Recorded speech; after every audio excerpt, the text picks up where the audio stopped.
est-ce que 4 ans après, puisqu'on arrive à la Coupe du Monde 2026 l'année prochaine, est-ce que, avec ton regard de Français, est-ce que tu sens toujours cette ferveur à l'égard de l'équipe nationale marocaine et globalement à l'égard des joueurs marocains évoluant notamment en France?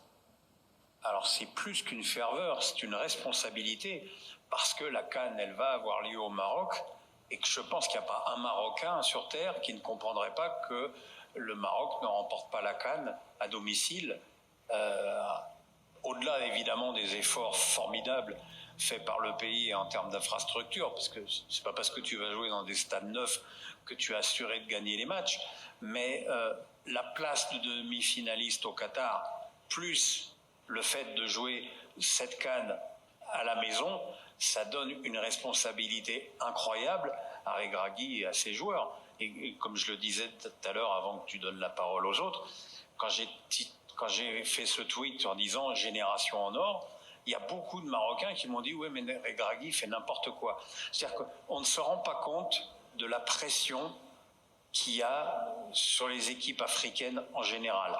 Alors vous avez évidemment le truc qui arrive à l'absurde, c'est-à-dire le Cameroun, où le président de la fédération est Samuel Eto'o, mais c'est pas lui qui nomme son entraîneur et du coup il lui adresse pas la parole. C'est-à-dire que choisir Samuel Eto'o avec le caractère qu'il a pour en faire une marionnette, c'est quand même une idée du démon.